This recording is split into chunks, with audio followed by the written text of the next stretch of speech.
It's time to listen different with Podcast 411, the podcast that brings you the 411 on podcasts, podcasters, and podcasting. Welcome to the May 28th show. I'm your host, Rob, and this is the Podcast 411 podcast. On today's show, our guest is Andrew from the Working Podcast. But before we get into the interview, a couple quick notes. With Memorial Day on Monday, our next show will be on Wednesday, June 1st. So no show this Monday. Today's show is brought to you by www.podcastingjobs.com. Well, actually, that's just a link to our jobs page, but it sounded good, didn't it? No, I'm not selling out, folks. No commercials on the podcast. But again, that is www.podcastingjobs.com. Place to find your podcasting job. Anyway, enough with the bad radio voice. 3, questions on the skit exchange. A couple people have emailed me that. I put some posts on some of the forum boards. This is a way to share skits with other podcasts that you've created or that they've created. These are pod-safe skits. This is not a place to exchange skits from Monty Python or any other copyrighted material. This is things to exchange where you, the podcaster, has a skit that you've done on your show. Hey, now get it out on some other shows. Get some publicity for your show that way rather than a promo. Paul from PK&J posted up a link to their material that you can use on their show. Very funny material. I recommend you go to our skits forum, check out the link to the PK&J page. Thank you, Paul, for putting that up. And if you're not listening to the PK&J show, shame on you. You should be. I am. Well, anyway, go to our Skit Exchange forum board. You can get to it from the main page, www.podcast411.com, and click on the Skit Exchange link at the top of the page. That's it for the notes for today's podcast. We're going to go ahead and get right into the interview with Andrew from the Working Podcast. Here we go. Andrew, welcome to the show. Thank you very much. Good to be here. Well, thank you. First question, what was your first computer? So I knew you were going to ask me that, and I'll be honest, I am not really a tech kind of guy. I do remember having a Texas Instruments laptop that my dad had brought home from work, and I mean the thing was a brick. It was about 15 pounds, and it had this 7-inch monitor that was a joke, and I used that. It got me by, on Prodigy and AOL in the days of dial-up. Aside from that, I mean, I remember getting Nintendo, the regular 8-bit Nintendo, and playing Duck Hunt, and I was absolutely amazed that, my TV screen could read the gun. Other than that, I mean, I had, I think, an Apple Newton at one point, which was like the biggest paperweight ever. And that was my, when I delved into PDAs. But that's about it for first computers for me. Well, see, you were really on the lunatic fringe of PDAs then, because the Newton was the first PDA. It was, and I'll be honest, that was another goodie that my dad had brought home from work. I mean, they would hand this guy tech equipment. He has no clue what to do with it. I mean, to this day, he's getting like a fancy Nextel phone. He has no clue how to turn it on or off. But when I was younger, I would inherit some of that stuff.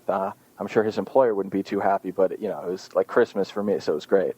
What was the first podcast you listened to? I think when I first found out what a podcast was, I went on to like Podcast Alley or Podcast Net, and I looked at the top 10. And what I did is I clicked around, and I listened to Dawn and Drew and Daily Source Code and Coverville, but really only for a couple of minutes each. And that was only because I was curious what other people were doing, because I knew this was something I wanted to do. But I didn't want to listen too much to the point where it was, all right, that's what they're doing, now let me just do another carbon copy of it. While I appreciate what those guys do, and I think they've been pioneers in a sense, and it's great, I'm not really this regular podcast listener from the start. And that might not make me the most popular guy in the podcast community. But like I said, I do respect what everyone is doing. Are there any that you're listening to now on a regular basis? I do. I have clicked in, I'll be honest, ever since I got turned on to your site. That has turned me on to some of the other podcasts. I have checked out Nate and Di. I have listened to the BitJobs podcast. But I do find myself going back to Coverville quite a bit. I think it's just a nice show. It's fairly tight, and you do get some good tunes on there. So I do enjoy that one. Yeah, Coverville is very well done. It is. Tell our listeners about the format and content of your podcast. And I know you have a lot of different segments. So maybe we can go over the different segments first to start out. Yeah, we can. The show is The Working Podcast, and to my knowledge, it's the only podcast on the web that is dedicated pretty much to the fact that work sucks. And whether it's a tiny paycheck or you're working long hours or you've got a bad boss, a lousy commute, I think everyone can relate to that. We tried to create a forum where people could speak their minds, and it's almost like a confessional. And a lot of the emails and feedback I've gotten is that it just feels good to get things off your chest. So some of the things we do, we have a salary reveal segment. And what this is, we get emails from regular people, just like you, who reveal either what they're making or their coworkers. And I think this is a neat thing to do because it just kind of gives you some real-world perspective. People are always scared to talk about salaries for whatever reason. I've never been. I really don't think it's any sort of secret. So we kind of put it out there, and I think that's useful information. We also have word-of-mouth job listings. Now, these are also coming from regular people, and this is kind of like if you know someone at your job is leaving or you've heard rumblings that a company is expanding, you let us know and we put it out there. Because I think anyone who's ever looked for a job, especially in this job market, through a monster.com or hot jobs, there are literally thousands of people applying for these entry-level positions. So here, you're kind of getting a little bit of a leg up and finding out about jobs before everyone else, which is what we're trying to create. That segment has kind of, I think slowly it's coming together, and I think as we get more clicks and as podcasting grows, that is the segment that has got the greatest potential. We also have the Commuter Corner, and this is real simple rants and raves about getting to and from work.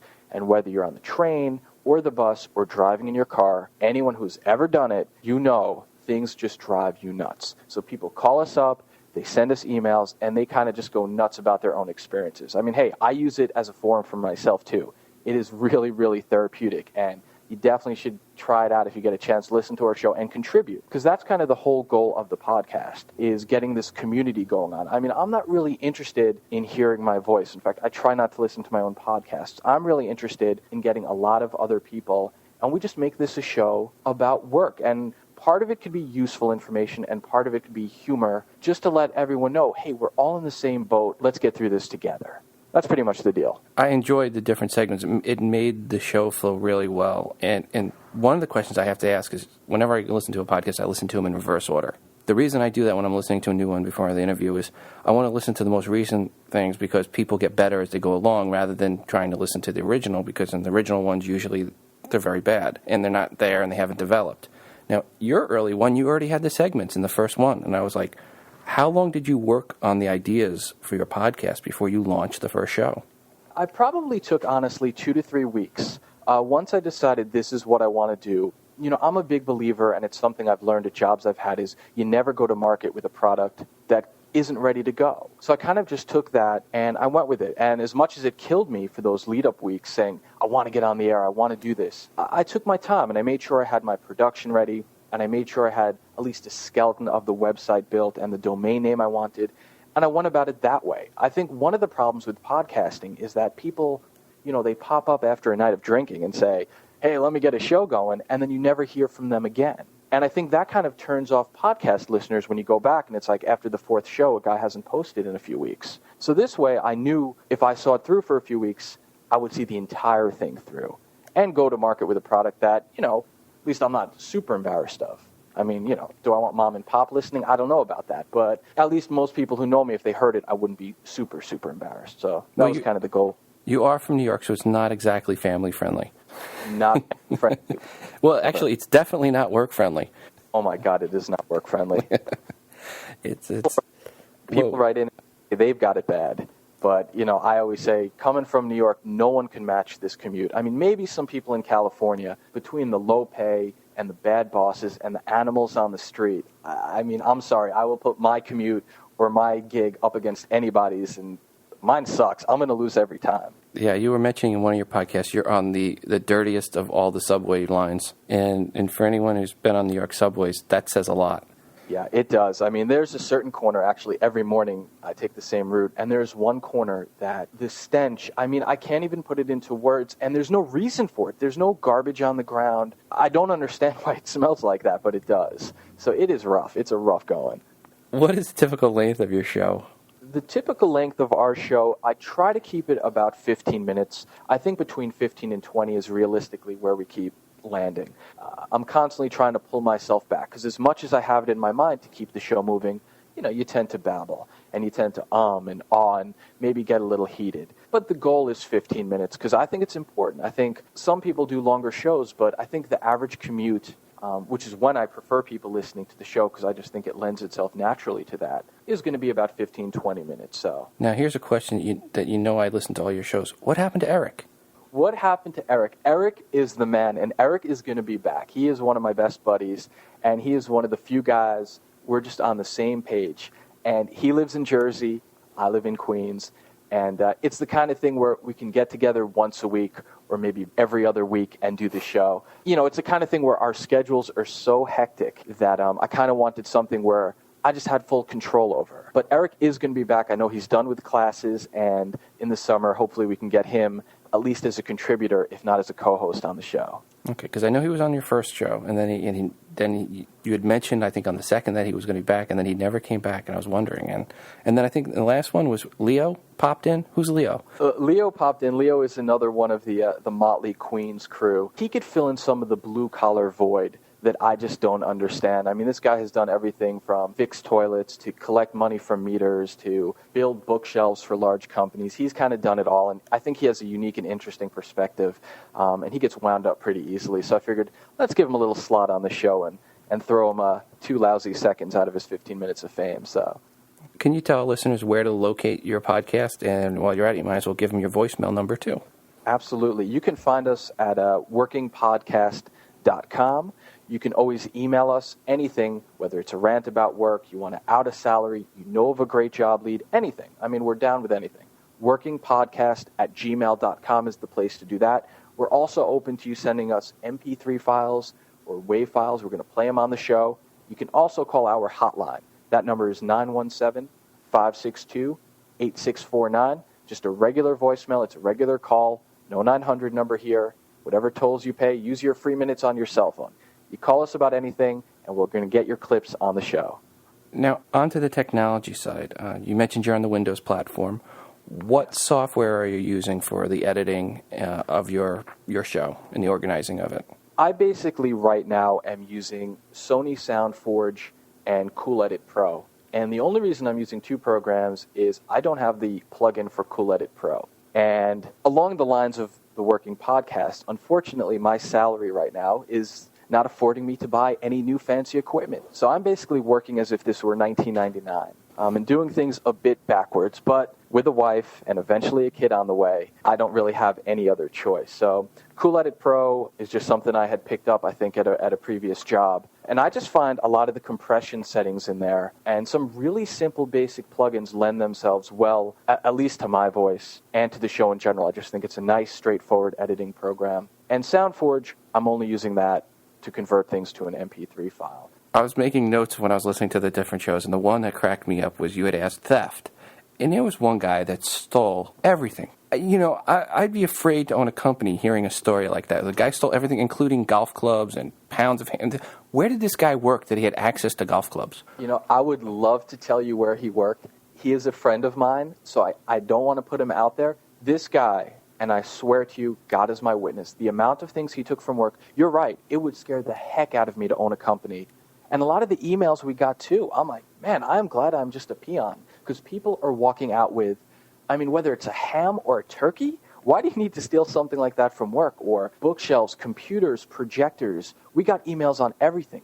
I mean, the most popular, for whatever reason, was people stealing food, which I found interesting. But, yeah, that guy who called the show, let me tell you, he is hooked up from things he has taken, and I do feel bad for his previous employer, man, because they got wiped out. Oh, I was listening to that, and as a former manager, I'm like going, oh, my God. Yeah, it makes your skin crawl. Like, with all the technology today, you think they'd have a little camera or something, but, I mean, he got away scot-free, so, you know, I'm not going to incriminate him now. Okay. It was just cracking me up when I was listening to that part. On your show, I noticed early on you got a good deal of traffic, just based on the feedbacks, and it was rather quickly you were getting feedback from people. How did you go out about getting the marketing of your podcast out there? What did you do? What secrets you'd like to tell other podcasts about what you did to help them? Yeah, sure. I think the biggest thing you can do are message boards. People don't realize how valuable they are. And when you're posting on them, even if it's a small message board, the more recent your post, you're going to show up on a lot of the larger search engines much, much earlier on in the results. And that's something I didn't even realize going into this. I just figured, let me spend a week and do a full-on blitz and hit every single site that I know of, and basically call for contributors. I was looking for people's stories. And these message boards really catapulted this site onto people's radar. We've been going at this about 6 weeks now. I think we launched something like April 16th, and we are well over 20,000 unique visitors to the site. Wow, that's obviously amazing. There's obviously less people listening to the MP3 files. However, just that amount of traffic so quick really made me believe, all right, I'm onto something here. People want a podcast like this. And even today, I just got an email. It could be as simple as one sentence. Hey, I love the show. You're doing a great job. And if there's one person listening, I'm happy to do it. I think it's great. I'll be honest. A simple Google search on message boards, and you just run down the list and you pick out the ones that you think, hey, this one looks pretty reputable. They're probably getting some clicks, and it works. See, folks, that's why you listen to this podcast, to learn how to promote your podcast. Look, I'll be honest, and I don't want to pander to the humble host here, but ever since checking out your site, it's given me some more ideas, and it's turned me on to other podcasts. And I think the great thing about podcasting right now is we're still in an era where the little guy could be number one. And, you could take Dawn and Drew. I know they've been hovering in that top 5 for a while. Well, as ABC, who announced today they're getting into podcasting, and NBC or MSNBC, these big guys are going to knock all the little guys off of these lists. So it's a real interesting time to be podcasting. It's been a wild ride since I started following in October. I started doing Google searches, and if you just look at a Google search on podcast January 1st, and it was like less than 800,000. Today it's 7.7 million. It's amazing. It's unbelievable. And, being a tiny part of the satellite radio revolution and working over at XM for a while, and I just saw the growth with that and how it started out where you have a couple of thousand people listening to where now you have millions listening. I just knew as soon as I sniffed out podcasting, I'm like, this is going to grow even faster because the product is actually better and it's more interesting and it's more unique. And I just knew, hey, this is something that I've got to be a part of. And you're right. Every day I'll just do a Google search and I'll be blown away at how many articles there are and how many of the big boys are getting involved now. I'd just like to say I really enjoyed your show. I will continue to be subscribed to it. And for everyone out there that has a job, you're going to love it, this podcast. And I love it just from having been in the corporate world for 16 years, I can relate to so many of the stories. Thank you. I appreciate that. And I do think that anyone from an intern or a kid right out of college looking for a job or someone who's been a manager or a supervisor, there's something for everybody in this show. And I think that's the one great hook about it is that everybody could relate. It's cool that we've gotten 20,000 unique hits in such a short amount of time. To me, that's nothing. We're shooting much, much higher because it's a show for everybody. The everyman. So definitely check it out if you do get a second. We do appreciate it. And I think your show is going to be my motivation to do well on my own so I don't have to go back working for the man again. Oh, my God. I'll pray for you that you never have to go back. Seriously. Okay, Andrew, is there anything else you'd like to say about the show before we get going here? Like I said, I think if you do get a chance, this show is dependent on you. Sure, I could do this once a week or twice a week, and I'll come up with enough stories for everybody. But that's not what it's about. It's about getting a community going on. And everyone out there, if you've ever had a bad day at work or a bad commute or just something you want to vent about, this is the place to do it. And we can hook each other up. And as far as other podcasters go, I think the best thing they can do, and I don't claim to be any sort of expert, though I have gathered enough radio experience at this point, I think other podcasters need to make an effort to be unique, be consistent, be creative, and be concise. You got to keep the show moving. And that is something I try to do. And look, if you think the show sucks or if there's something you don't like about it, I'm way open to those emails too, because like I said, it's all about the group. Yeah, I've gotten that feedback, and my the greatest one still was where I commented early on. I said, content is king, audio quality is queen. 2 shows later, someone sent me an email and said, Rob, the queen left the castle. And, I've been working very hard and diligently to get the queen back in the castle, and I did that a couple of shows ago, and I'm glad I'm where I'm at now. Exactly, and you can hear the difference. And I'll tell you, in that very first show, if you don't sound the way you want to be for your entire podcast, they're not going to come back. It's like that. Anyone who's ever worked in marketing or advertising, you know that. You've got one chance to make an impression, as cheesy and cliche as it sounds. So get your podcast right. And if you're thinking of going to air with one, plan it out a little bit, think it through. What are you going to do for the first show? What are you going to do for future shows? And you go about it that way, and, I think you'll succeed. Okay, great. Well, Andrew, thank you so much for coming on the show today. Robert, thank you for having me. It's been great. Well, folks, that concludes our interview with Andrew from the Working Podcast. You can check out that podcast, and I recommend you do, at www.working.com. podcast.com. Andrew, thank you for coming on the show. You're a great guest. And if you out there would like to be a great guest on our show, send an email or a promo to podcast411@gmail.com. That's podcast411@gmail.com. Another note about the Working Podcast, Andrew interviewed me to be on his podcast. So again, go there to check out his podcast to hear me. At the end of today's podcast, we'll be playing a promo from the Firehouse Radio podcast. So stick around to listen to that. That's it for today, folks. As always, this is Rob reminding you to listen different with Podcast 411. Firehouse Radio. We're not your mother. Hey, this is Jim Getz at Firehouse Radio. If you like excitement, then you have to check out the Firehouse Radio Show. Action, talk, music, and more is what you'll hear on our weekly podcast, found exclusively on Firehouse.fm. Hey, we're firefighters doing radio right. Tell them, Chef. What's the matter, children? It's Firehouse Radio.